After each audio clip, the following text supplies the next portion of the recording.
What is it that gave you the confidence to be able to take on the job? No, I think it was a sense of duty more than confidence per se. In those days, early days of Singapore, job had to be done. People had to do it. You, in the book, you refer to yourself as a high-level farmer. No, I was a farmer. Farmer, full stop. Not full stop. No. my philosophy about command, about leadership, is the men, the people that work for you must come first. Yeah. If you want to be seen to be a good commander, a leader that people will look up to, then you must be seen to be able to do the things that the men are going to do. The incident in Kota Tinggi in Johor. Yeah. What happened was, at the end of the evening, they were getting ready to settle down for the evening. The Indonesians came in, shot and killed some of them on the way. I think total 8 or 9 of them.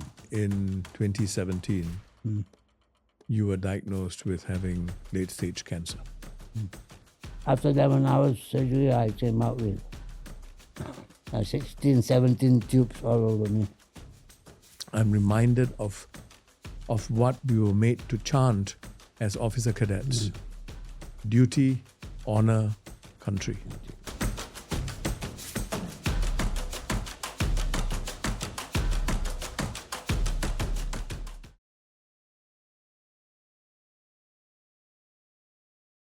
It's a great privilege to have you on board, and thank you for agreeing, even though, you've got some difficulties in your speech because of your medical condition. That's the kind of sportsmanship that I expect from you. Well, This is a book that I stayed up till 3 o'clock in the morning reading. I couldn't put it down. There's so much packed into it. The title is Winston Choo, A Soldier at Heart, a Memoir. And what I really like about this book is it changed my perspective of your life. Because from the outside, even though, we got to know each other over the years, the person that you have been presented as is a very privileged man, who got to be Chief of Defence Force, before that Chief of General Staff, and then Ambassador to Australia, non-resident ambassador to Israel, chairman of Red Cross, and the list goes on. And people generally would be very envious of someone who's been through all this and assume that it's a walk in the park. But what even I didn't realize, how difficult and challenging this journey was. I felt exhausted reading the book. Exhausted for you, because of all the ups and downs, and you're a pioneer in so many of these cases, So that's what we're trying to capture today. Okay, Do you think it was destiny that you become a Chief of Defence Force, or was it you directing it? No, I don't think I directed it. When I joined, I never had ambitions or dreams of ever wearing a star on my shoulder, in 1959. That's the year I was born. I was a cadet for 2 years, and then I went to NSR. At that time, we were part of the British, the highest ranking local officer was a captain. Highest ranking local officer. At that time. Yeah. The commanding officer was British. Something commanders were British majors. So I never, had ambitions or visions of me, Getting a star. or even becoming more than that. Yeah. So my dream was maybe, I become a major. I get a Land Rover to be driven home in. And that was about it, Yeah. Maybe it was destiny, but definitely it was not something I had worked or aimed towards. And it's not something you imagined you'd No, land. never. I never, at that point in my life, I never thought it would ever happen. I never thought about it. Don't talk about happening. I never thought about it. Soon after you went in, when you were a lieutenant colonel, which is a relatively junior rank, given the fact that you ended up being a 3-star general, Dr. Goh Keng Swee, who was defense minister then, came to you out of the blue and told you that you're going to be director of general staff. And then you were put through what I would call a credentialization exercise to build your credentials, as it were. So you had a command experience in 4SR. Then you went to US Command and Staff College. You came back, held staff appointments and headquarters. And then before you know it, at the age of 32, you became the highest ranking officer in the Singapore Armed Forces. How did that happen? Like I said, I never thought of ever, becoming the chief. And when, I was told up by Dr. Go, my immediate reaction to him really was, sir, why? And I followed up by saying very briefly that, what you have done, sir, or what you will be doing, rather, you will be ending my career in the SAF at a very young age. He said, why? I said, how long can I be on the top? At best, I'd be 5 years, I thought, at best then. Yeah. So I said, what happens to me at the age of 35? When I joined, my idea was the SAF was my career. Soldiering was my career, and it's going to be a lifelong career. You took over from a fairly seasoned and much older gentleman, Brigadier Kaparamvich. That is correct. Yeah, he was Director General Staff then. Now, how did you feel about taking over from someone so much older, more experienced than you, like that? Firstly, my first thought was I should never take over from him. I mean, there's no reason for him to hand over to me. He should carry on. He's done, by then, I think about 9 years. 9 years as Director General Staff. Been doing a tremendous job. So why hand over? The only thing I had going for me, as I thought then, was I went to military college. I had a professional military training. But Brigadier Skip was a volunteer officer. So that was the only age I had over him, I would say. Right. But other than that, he had so much more experience. He came from admin service. Yeah. He had a university degree. You didn't. I didn't. You had A-levels. I had A-levels then. Yeah. That was about the time when we had a few outstanding individuals like yourself who became DGS at the age of 32. And there was, of course, Tommy Koh, Professor Tommy Koh, who became Singapore's permanent representative, Singapore's ambassador to the United Nations at the age of 30. I have great admiration for individuals like you who were thrust into positions of leadership, and then you had to sort of find your way, right? What is it that gave you the confidence to be able to take on the job? No, I think it was a sense of duty more than confidence per se. In those days, early days of Singapore, job had to be done.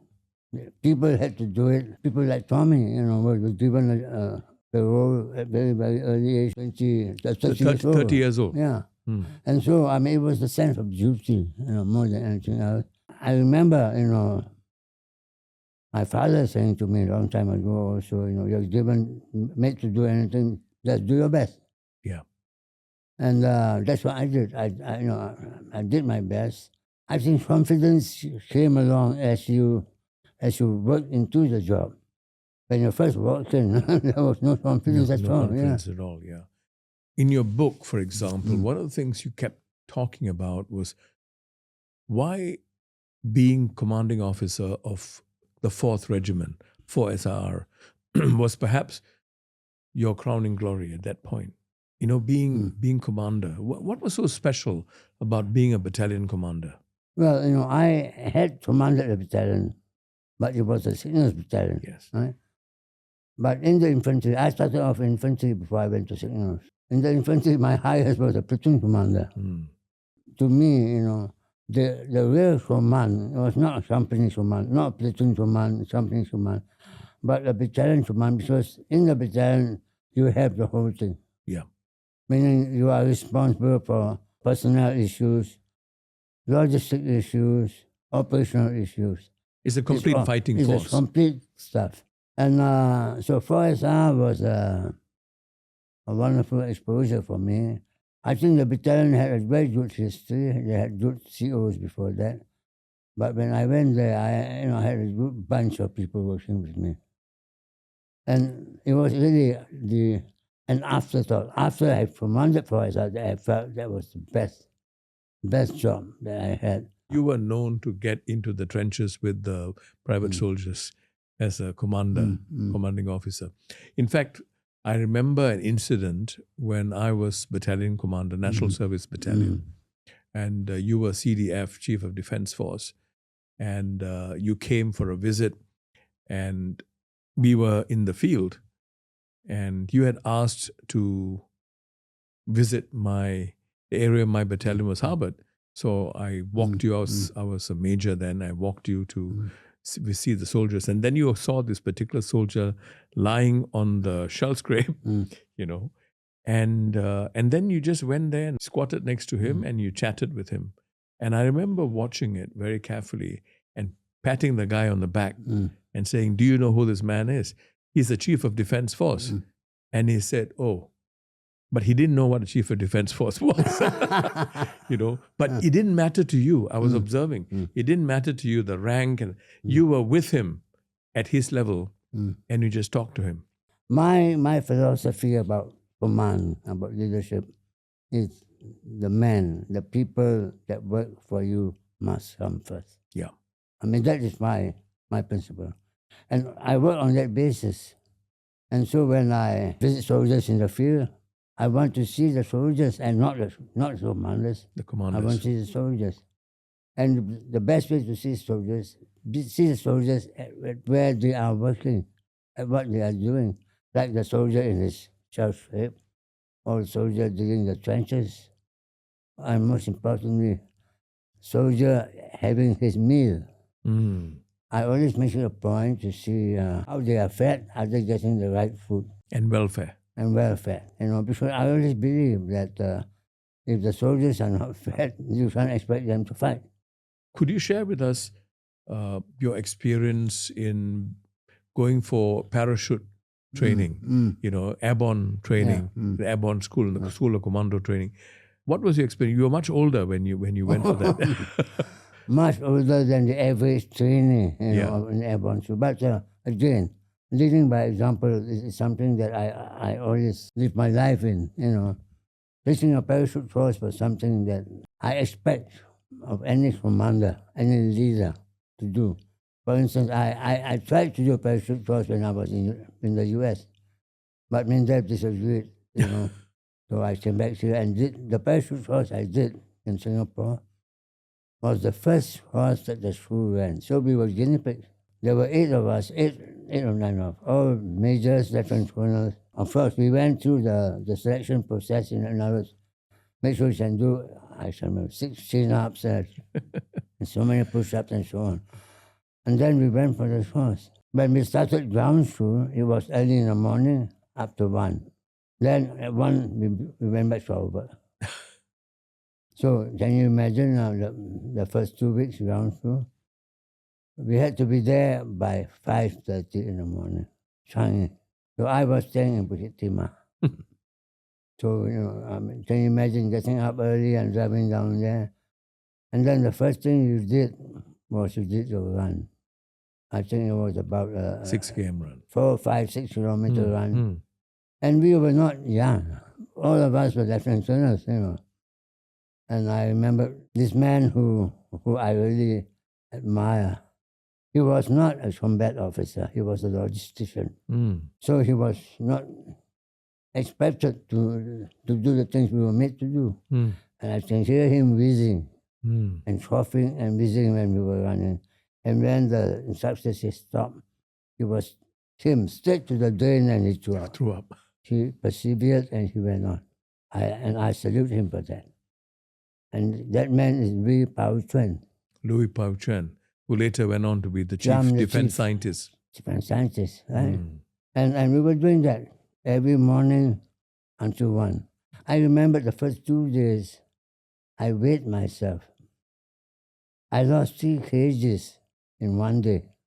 3 kgs in 1 day? And I think it's simple. It's just water. Yeah. You were perspiring so much and you lost water. I was DGS and I told the instructors, no special treatment.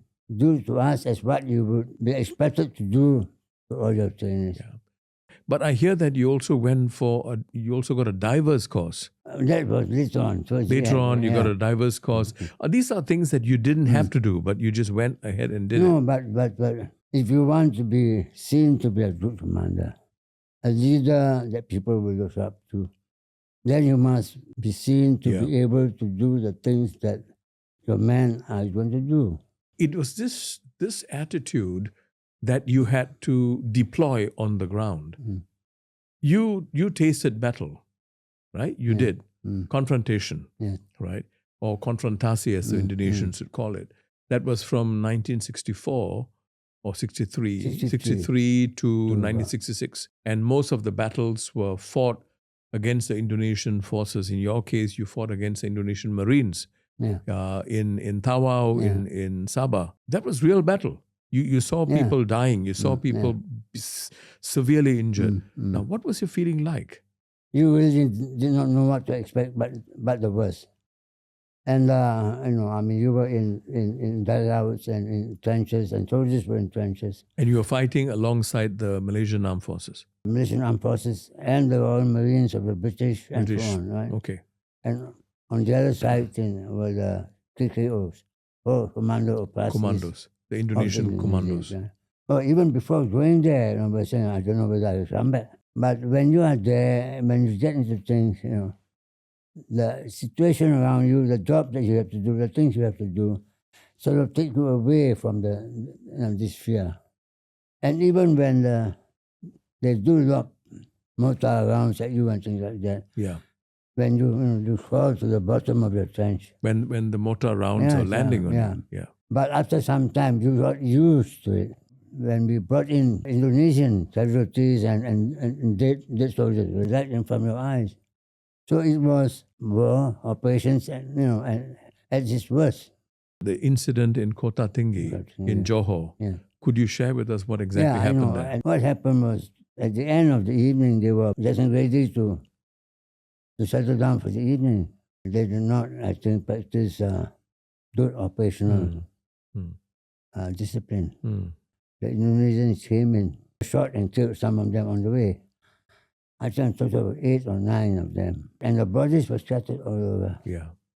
It took us a week and a half to find all the bodies and bring back to Holland Road camp in Singapore. Some of the bodies cannot be recognized, and even fingerprinting. I mean, there was no DNA in those days, right? Yeah.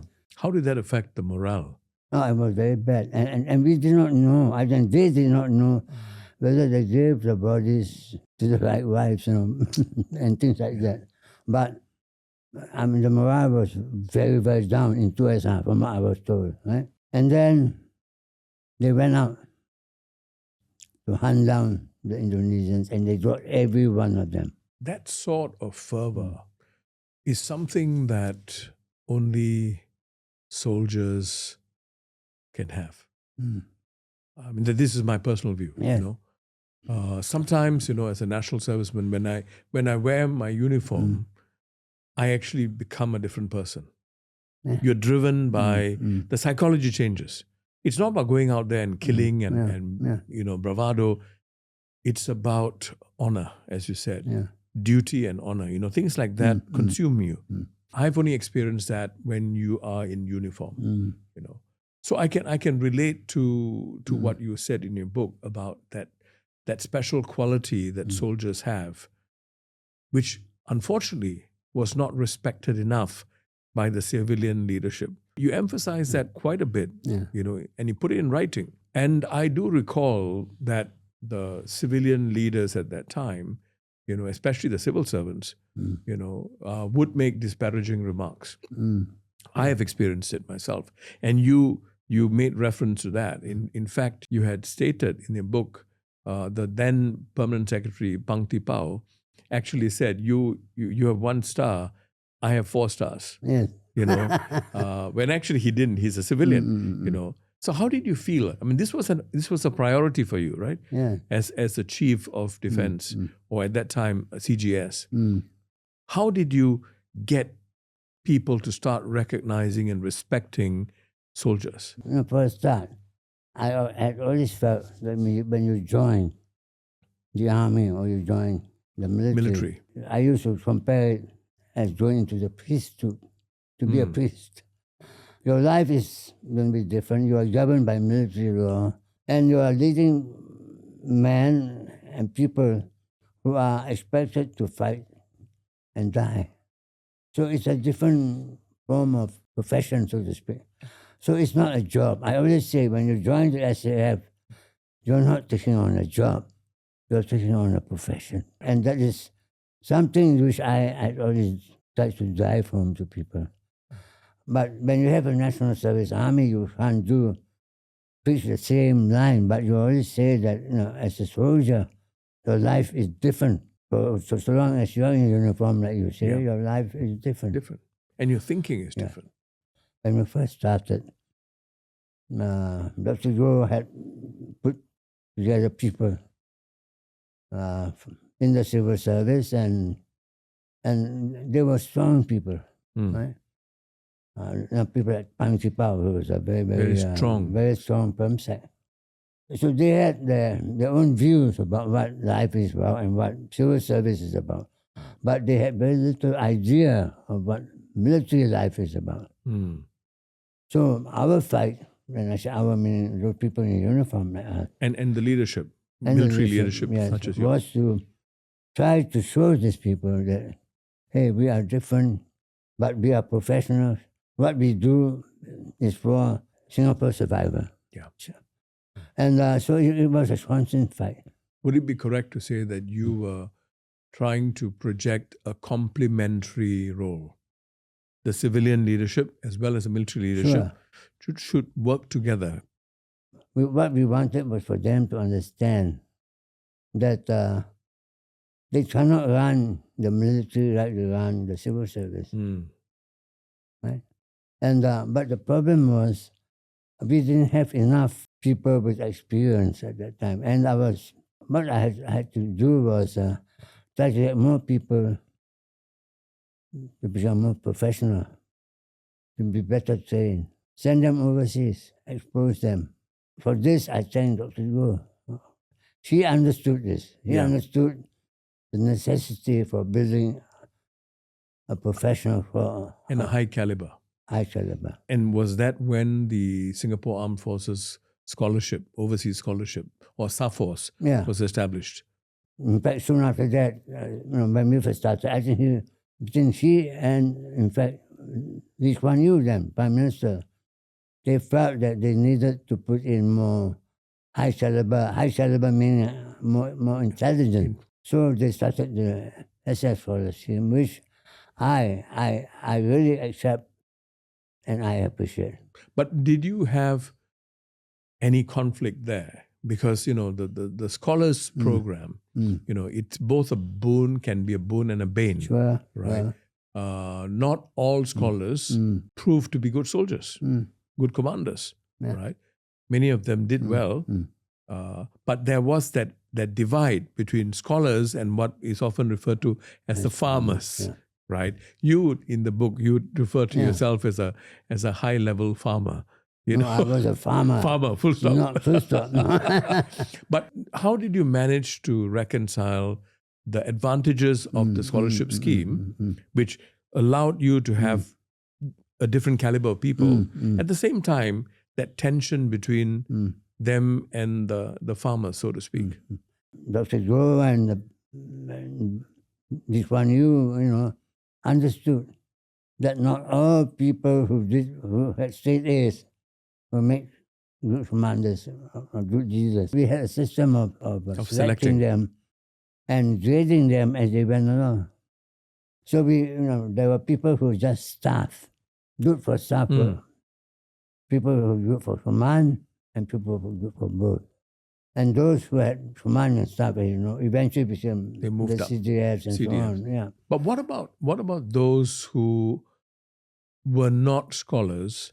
I mean, the farmers, Was there an opportunity given to them if they proved the potential? Again, Dr. Go in his wisdom started a thing called the Wrangler. The Wrangler scheme. And in this scheme, you go into the Wrangler scheme, notwithstanding whether you are a scholar or otherwise. You are selected and you go there. And then you are monitored. Just as you are monitoring the scholars, you monitor the scholars. We have lots of wranglers, farmers, who are promoted one-star generals. Well, I can name them: Gordon Teixeira, Patrick Troy, Gen Choo, and later on, Winston Toh. Winston Toh, yes. Yeah. And the many of them were in the armor formation. Yes. Right. And you named some of them who are legends in the armed forces. I guess in that allowed the SAF in 1983 to take a very bold step towards creating the Singapore Armed Forces joint areas. Right. For example, Joint Operations Plan Division or Directorate. That's right. Right. Yeah. This was to combine to coordinate the actions of the Army, Navy, and Air Force. And I believe the first director of Joint Ops and Planning was Lee Hsien Loong. And I believe that you could only set up this tri-service concept when you had enough brains. Right. When you have enough people with the brain power to understand this. And subsequently, after Lee Hsien Loong, I believe you had people like Giorgio, Teo Chee Hen, who became directors of this area. It was a very prestigious appointment from what I understand. When you set this up, would you say that Singapore Armed Forces was the first in the region, Southeast Asia, to have a tri-service concept? No, I think, I won't say we were the first to have a tri-service concept, the way that we have shaped it. I think the Thais had something like that, but they had Supreme Commander who actually oversaw the three services, but he didn't have a staff that looked after it. So they didn't have a joint staff. Indonesians had the Pangam, right, who was the chief above the Army, Navy, and Air Force chiefs. When I formed the joint staff, first we had to form the general staff. The general staff. Well, to run the Army. Yeah. To be able to coordinate the armor, the engineers, and so on. Then we saw the need that the SAF cannot fight a war as three separate services, but in silos. In silos. And so we started the joint staff. Small steps in the first place, and then initially we grew it up. And we had our inspiration from the Americans, actually, more than anybody else. Would you say that that's one of the initiatives that you're particularly proud of? If there was a legacy that I left, yes, that was one legacy I would be proud of. As well as the professionalization of the officers. Sure. Yeah. Because the SF today would not be able to operate the way they are operating now had they not been able to operate. I think a classic example is Operation Flying Eagle. Okay, yes. And I was involved in my national service capacity as well. It was a magnificent example of the Army, Navy, and Air Force working closely. And the whole thing was coordinated by the Joint Ops. Yes. And it's fabulous. You were involved, even though you had left the Armed Forces at that time, 2004, you were involved in your capacity as chairman of the Red Cross Society. Now, what were your observations about how the joint staff managed this? When the tsunami This is a tsunami. Place, I had a call from an Indonesian minister. You had a call? A phone call from an Indonesian minister. Okay. To say, can you help? And I was chairman Red Cross.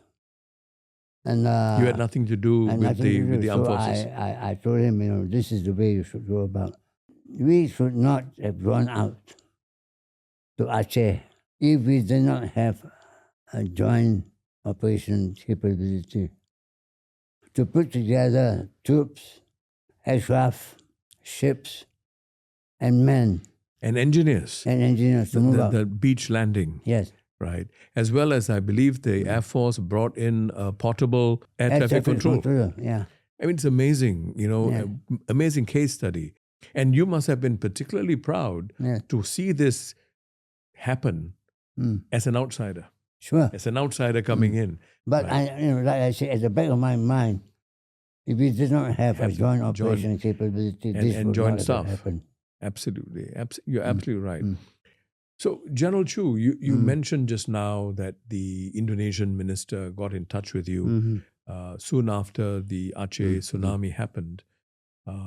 This is something that you're very well known for, and your unique ability to build relationships. How you're able to make the other person feel at ease when you were Chief of Defense Force or CGS. You built relationships with the generals in Taiwan, a very important, counterpart for training ground. The generals in Brunei, India, South Korea, even, Australia, New Zealand.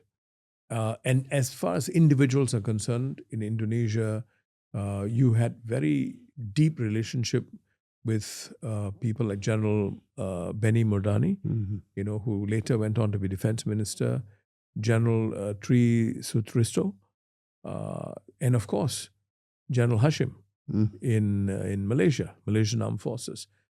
These are very enduring, strong relationships.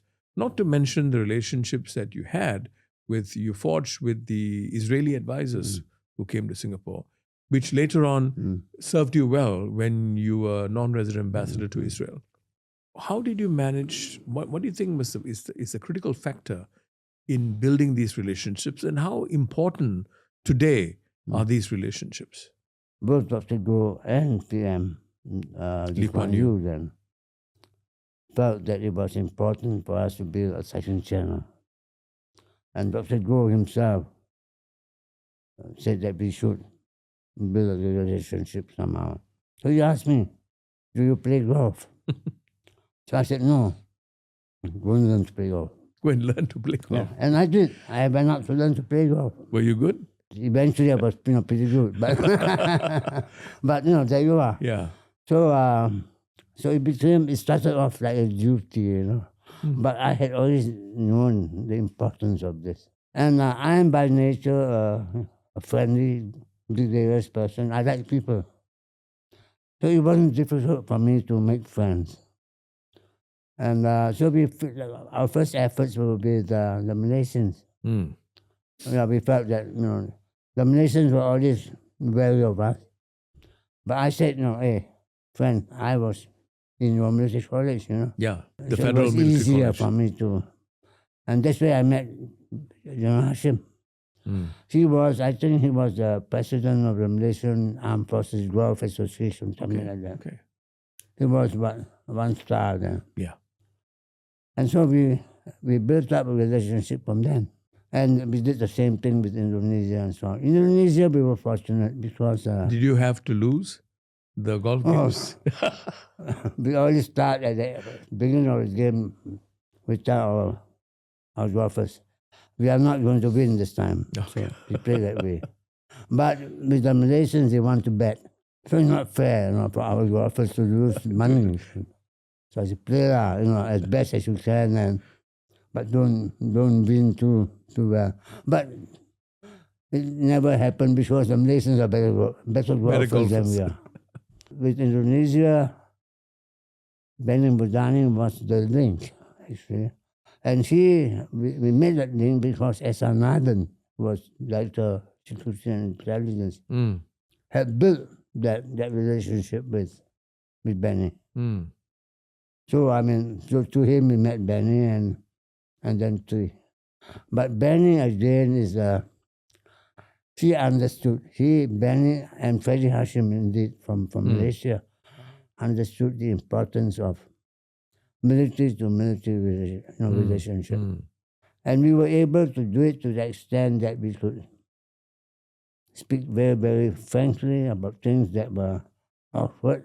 For instance, when we had problems when the Jam Hasor, the then president, Herzog, Israeli president. came here, and then the Malaysians were up in arms. And the Indonesians were unhappy, but not so bad. Savalik, who was then in charge in Thailand, said to me, and to Benny and to Ferry Hashim, hey, come to Bangkok. I host you play golf and we have dinner. Then you all can talk. No need to talk in Jakarta, no need to talk in Korea. Neutral. Two things worked for me. I was the youngest of the lot. So I always played my part. I played as the younger brother. So I accepted the fact that they were older. And like I said, I like people. I'm a friendly person. And I spoke Bahasa. And so that helps. With Taiwan, it was the same. I mean, Taiwan generals were all, as you know, much older. 20 years older than we were. My Mandarin wasn't very strong. I had to learn Mandarin before we went there. But they accepted that fact. But what you had to be strong in Taiwan, a strong liver. Because you drink a lot with them. But these are the things we had to do, things that we don't really like doing on our own. Do you feel that we are not emphasizing that enough today? I really don't know what goes on. What's the advice you would give? Reach out. Don't wait for them to reach you. You reach out. And if you have the support of your minister and your prime minister, it'll be easier. That brings us to a very important part of your journey, your final retirement from the from the armed forces, from the military, after 33 years as a soldier and 18 years as the head of Singapore Armed Forces, And there was a parade organized for you, a very elaborate parade, from what I understand, on the 30th of June, 1992. You were emotional. Yeah. What made you that emotional? I was prepared for my retirement, to be fair. I was prepared 10 years actually before that. Yeah. When I came back from Duke University and so on, but the powers would be said stay on, so I stayed on. But when you have been in the armed forces that long, and when the SAF had been part of your life, it was part of my life. Yes. For all those years. A very important part of your life. Yes. Well, part of my whole of my adult working life. And to be standing there on the dais and telling myself, this is it, this is the last day. You will be inhuman if you don't feel, sad. I kept telling myself, be happy. You have hopefully left the SAF in good hands, in good shape. And walk away, with pride. But it's hard, when you are there at the parade itself. Then you had to continue national service in a different way. Yeah.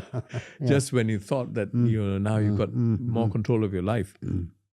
You went on to serve more than 3 years as Singapore's High Commissioner to Australia, Papua New Guinea. And in Australia you had the baptism of fire, as you put it, when you had to host SM Lee Kuan Yew. And there was a lot of firefighting you had to do with the media and so on. And of course, after that, you became the Singapore's non-resident ambassador to Israel. What was the critical contribution that you think you made as a non-resident ambassador to Israel? I think from 2006 to 2020. That's a long time. As non-resident. And it's a very complex. You're doing a very complex period. Up to the time I became the ambassador to Israel, Israel was covered by our ambassador from France. Paris. And having served in Australia as a head of mission, I know it's not easy for whoever is our ambassador in France to try to cover Paris and other places. Yeah. Tel Aviv and other places. And so I think the Israelis were not happy, and rightly so. So when we came to an understanding that we will not open a mission yet, put a full-time man, but we give you a dedicated non-resident ambassador. And they accepted that it was going to be me. And they must have been pleased it was you. But I had the problem of telling myself, I'm not representing Ministry of Defense. I'm representing Singapore. And the fact that MINDEF has got, SAF and MINDEF has got special relationship and lines in Tel Aviv or in Israel. So these are lines I try not to cross. So I built up in areas that were out of defense. And yet I used my defense connections to help me in doing what I had to do in the other areas like culture, economy, business, and so on. And research. And research. And when I soon get to somebody in Israel, I always bring up my Israeli army friends, army connections. Who came to Singapore as advisors and some so who came to Singapore as advisors, some whom I made friends with along the way, So I visited Israel many times as CDF. Yeah. And so these are the people that I knew I should call upon. Yeah. I mean, for instance, I give you an example. When Joshua went there, he was as foreign minister. She decided to go there on a Saturday, or arrive on a Saturday. And Saturday is Shabbat. And though the Ministry of Foreign Affairs was quite willing to do something, that the rabbis and the people were upset about that kind of things. So I had to work to the MINDEF channel to get things done. Yeah. And so on, The same way when Ng Hen came across came from Jordan, came across the King Hussein Bridge. And, to facilitate the transfer, I used the military contact, to do that. I mean, though you can do it, but it's to the normal channels, but it will not be as efficient as, and so on, things like that. So, but these were all favors. These were favors. Favors, yeah. Really, and what did I do down there? I brought up our thing. The level of a relationship one level higher, giving more time or Singapore time to them, which they before that did not have. I'm talking about outside of Ministry of Defense. Yes. So, I was able to build up greater relationship, greater friendship, more connections. Right. Economy, culture, and so on. You did all this. And then in 2017, you were diagnosed with having late-stage cancer. That must have been a blow, because I'm sure you were looking forward to spending a lot more quality time with your wife and family and so on. So what exactly happened, in very briefly, what exactly happened, and where are you now? Well, I did not know I had cancer. And there was no signs, nothing. I had come back from UK on a business trip. I was chairman Metro, and I was there for Metro work. And suddenly I had a very high fever. Went back into hospital and found I had pneumonia. And the cause of the pneumonia, treating me for pneumonia, they did a MRI, CT scan, and they found things that were I never knew I had. Well, they found that I had in my lymph node down here, I had a lump. In my thyroid, I had some notes there. And then they did some tests, very painful tests, deep needle biopsy. Was it biopsy? Yeah, deep needle biopsy. And they found that the lymph node cancer and the thyroid cancer were different. So, more searches. And they found, I went to the ENT and they found I had cancer at the base of my tongue. Cancer at the base of your tongue. At the base of my tongue, at the back. And then came the problem how to get to it. Fortunately, they were able to do it by robotics. So I eventually, to cut a long story short, I went to an operation with two surgeons, one doing the robotics for my tongue, the other doing the outside, the thyroid and the lymph node. I was in the surgery I was in the operation theater for 11 hours. Well, let me tell you something. When I was walking in to the surgery and you walked, right? You refused to be on wheelchair. I refused to be wheeled in. I walked in. I said I want to walk. And the surgeon said, why you want to do that? So I said, I'm sure I know. Don't mind me saying it. I said, my God will walk with me. And I walked. So I walked there and at the back of my mind, I said, I'm going to come out of this right. Because I had great faith that my God will look after me. And so after 11 hours surgery, I came out with 16, 17 tubes all over me. And I was not in ICU, but in high dependency ward. I remember when I opened my eyes and there was my wife and my son and my daughter. And I was not able to speak to them because I had a trachea. When you have a trach tube in here, you can't speak unless you close the hole. Right. So for almost a month, my wife and I was talking to. I had a notepad, and we were writing to each other. I mean, she would speak to me, but I replied by, I could hear, but I could not speak. So for 1 month, I was in high dependency ward. But I had always been very positive. I knew that I will come out of this, and I come out well. And your faith? My faith kept me going. And just a small thing. When I was in high dependency ward, there's a white board that was behind. And my granddaughter went there to write a Bible verse. And the nurse came in and said to her, no, this is for the doctor's instructions. You cannot use it. But she said to the nurse, but I'm putting God's instructions here. But the nurse kept quiet and accepted it and was there right to the day I left. And your grandson yes. told you that he hopes that you don't lose your mustache. Yes. And he says, I'm glad that when they did all this, they did not shave you.